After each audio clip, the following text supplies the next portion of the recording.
And welcome, welcome, welcome. It's Peter Winnick. I'm the founder and CEO of Thought Leadership Leverage, and you're joining us on the podcast today, which is Leveraging Thought Leadership. Today, my guest is Jennifer Sertl. She is a thought leader in the emerging field of corporate consciousness, which is pretty cool. That's the convergence of neuroscience and existential philosophy. Sertl is an internationally respected author, keynote speaker, and the founder of Agility 3R. She's written 2 books. She's been a keynoter around the world, and she's joining us today. So welcome aboard, Jennifer. Hey, Peter, it's good to be here.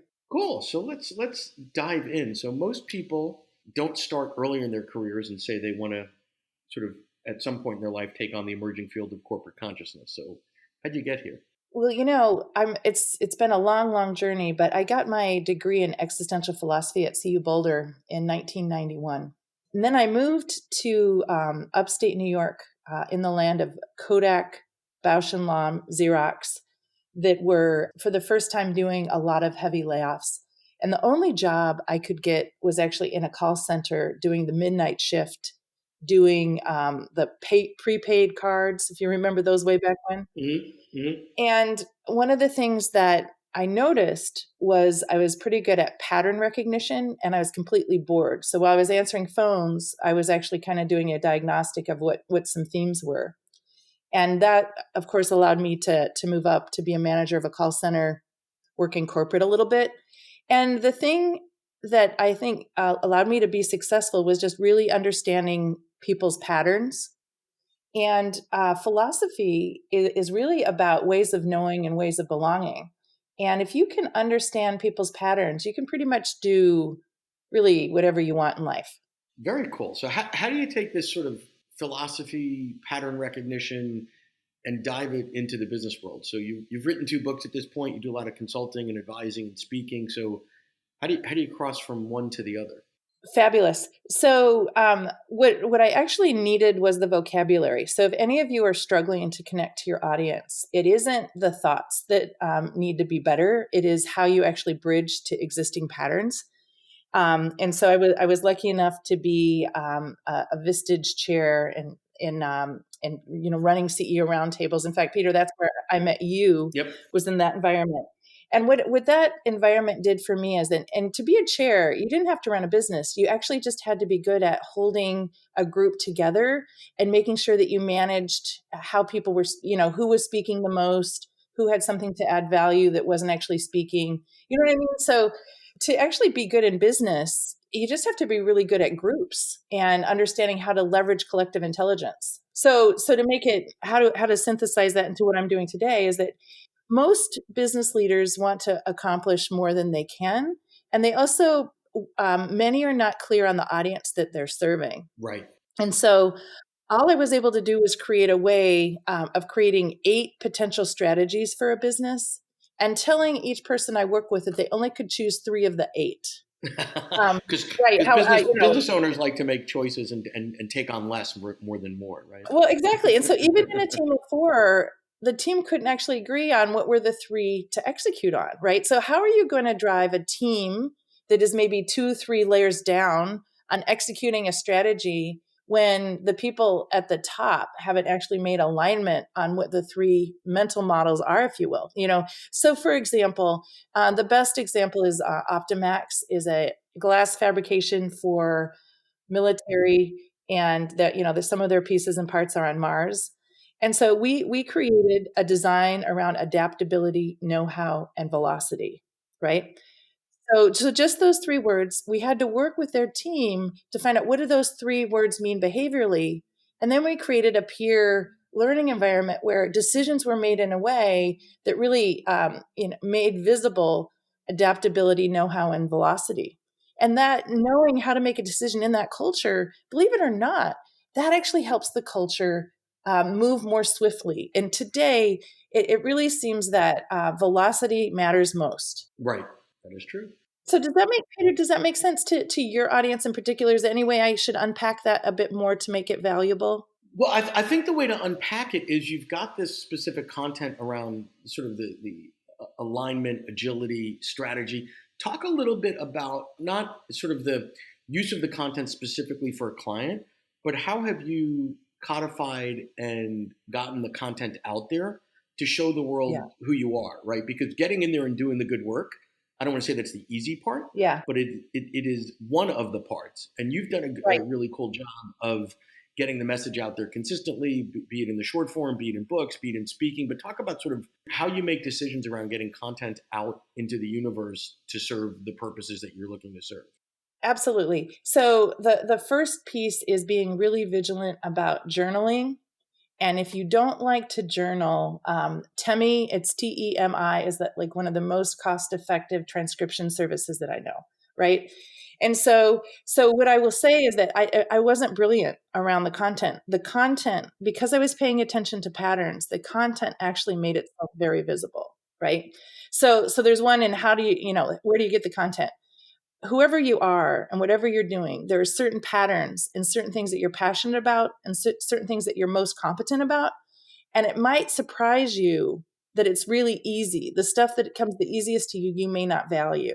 And so when you make a habit of journaling at least once a week on plus delta, which is this week, what really went extraordinarily well and what could I do differently? It just once a week. If you track that, there's going to be certain patterns that come. The amplification of it is it's almost like the secret sauce. It's almost Oz. I'm afraid to tell you it's so easy, Yeah. but I think what people do is they underestimate the value of Twitter as a domain. Okay. So, and there's this wonderful man who's in our space, Clay Shirky, who wrote Yep. and spoke all the time, right? The issue today is not information overload, it's filter failure. Yep. So I'm going to stick with the triad, right? No matter if it's a client or with it's myself, I stick to 3 themes and I go deep and constant with that, like water on a rock or like being a lighthouse. So agility 3R is resilience, responsiveness, and reflection. And anything on my stream really just helps people be more resilient, more responsive, more reflective. So how do you, but it's a filtering mechanism. And I think this is a part where people fail, right? So you know that you're seeing the lens from a thought leadership perspective through the 3 R's. Yes. So conversely, there's a lot of stuff that wouldn't fit into that filter that you don't put out in the universe that may be interesting to you, that may be intriguing. Like maybe like, I know when I go to your Twitter feed, I'm not expecting to see things on supply chain or gourmet cooking or whatever. Right. So exactly. that's really hard to stay laser focused because we've all got a touch of ADD or more, and there's lots of other things we want to focus on. So how do you talk about how do you sort of stay focused? Absolutely. So what I love about this is that, and so if you want to play, you have to decide what do you want to be known for? And it can't be more than 3. I'm really like, why do I say 3? Because a triangle is the strongest physical structure.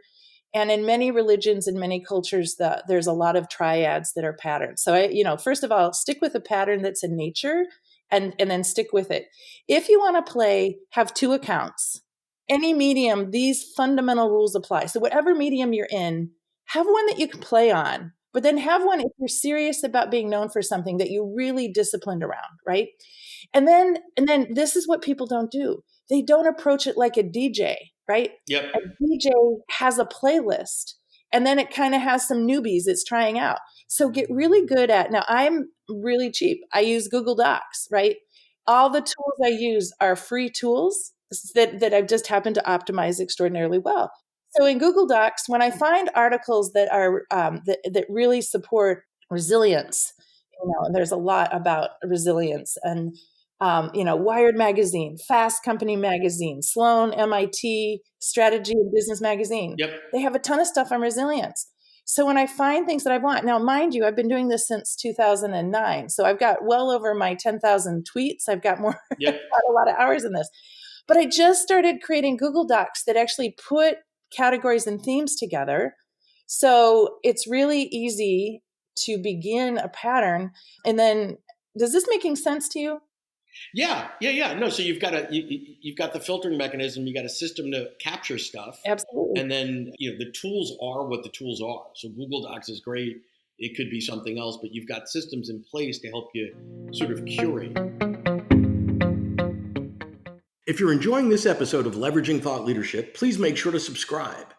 If you'd like to help spread the word about our podcast, please leave us a review and share it with your friends. We're available on Apple Podcast and on all major listening apps, as well as at thoughtleadershipleverage.com podcast. How do you deal with, and this is where I think a lot of thought leaders struggle, the urge or the temptation to go just a little bit off track and then just a little bit more off track. And then, I like how the analogy of a DJ, because if you tune into the jazz station and they're playing heavy metal, you'd be like, holy crap, like, whoa, what happened here? Even if you like both genres, which I don't know if many people fit to both, right? So there's something about an expectation that an audience has when tuning into you that you've got to be, you have to respect.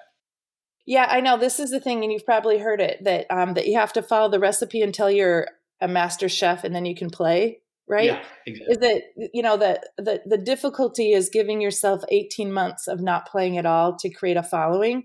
And once you have that following, you've got the halo effect where you can really have a little bit more fun. Or like, what some people do, just use a different hashtag with it. Like, if it's going to be, I started Surveillance Sunday because I'm really concerned about the future of freedom and free speech, right? Which is a little bit off my theme. But I just decided that I was going to do it on Sundays. I was going to put out one new tweet a day about surveillance, so I found a different way to kind of brand it in a new type of a theme. You're also putting a marking to your audience of warning, this is off topic, and Right. And some may be cool with that and some not, but at least you're neutralizing the confusion by saying, I acknowledge this may or may not be what you expect from me, Right. but it's something I'm sort of playing with. And that might go away in a month, or you may stick with that. Who knows? Exactly. And then what I don't think people do very well is collect lists on Twitter. So for instance, when I started in 2009, I had no idea what a valuable tool it would be. I had no idea how it would be abused. Right. Right. Mm-hmm. And so when I was less concerned about who was following me, and I was more concerned about staying consistent to my message like a beacon. Right. But as people did come in that I found interesting, I put them in two different lists.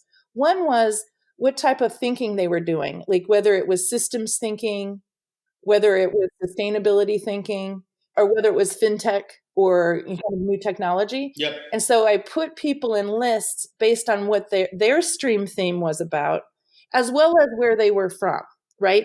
And so by having this extraordinary tagging system internally, I literally have a playbook on different types of people that are thought leaders in their own domain.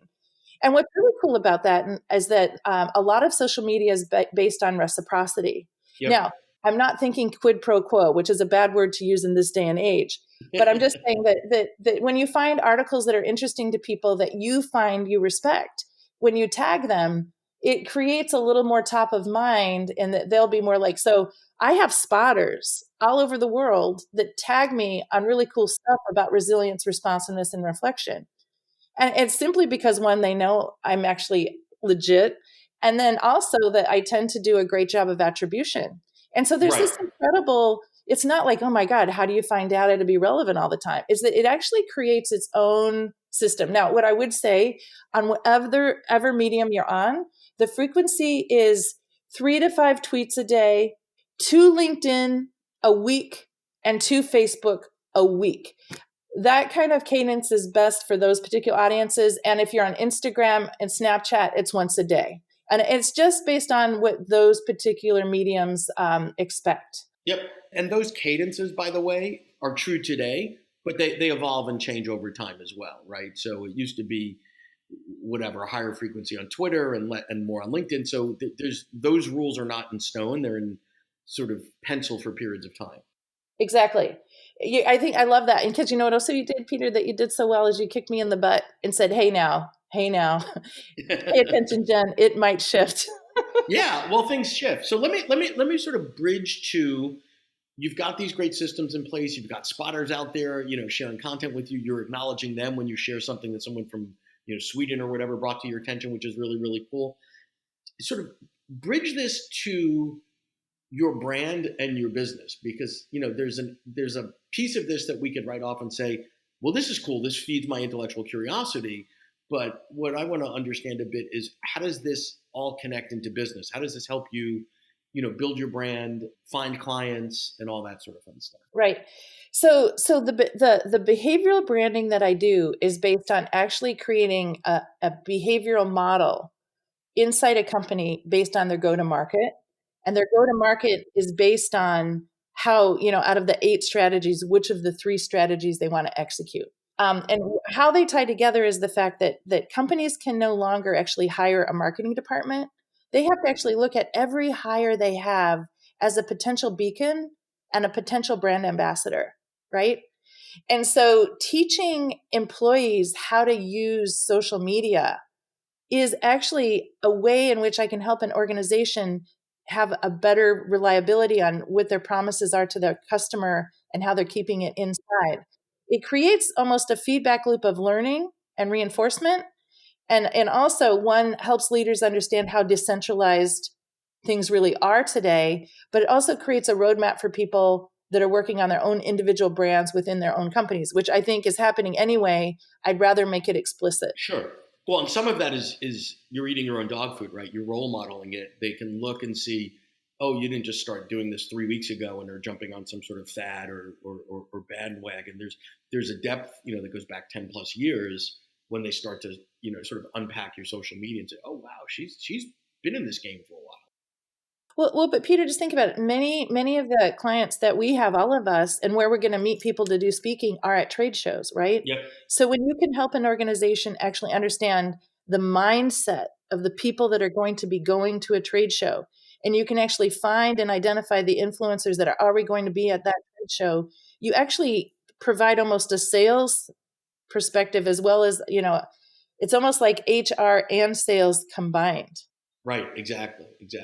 Cool. So as we start to wrap up, any final thoughts for someone that is, I don't want to say brand new to the journey, but they've got a perspective, they've got sort of their lane for thought leadership, and they're just at that point where they want to hit the accelerator and get it out. What would you advise them to do or not do? I think it's just be consistent, and maybe before deploying, actually create some databases that have the themes.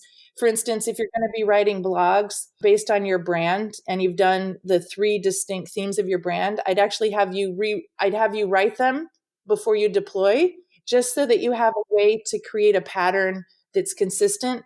And then you can also see your own thinking. Again, seeing your own thinking in writing and seeing patterns is great. And Peter, you're a wonderful resource. And a lot of people on this call actually use you as a service. I think people should actually get your feedback on, here's what I'm thinking.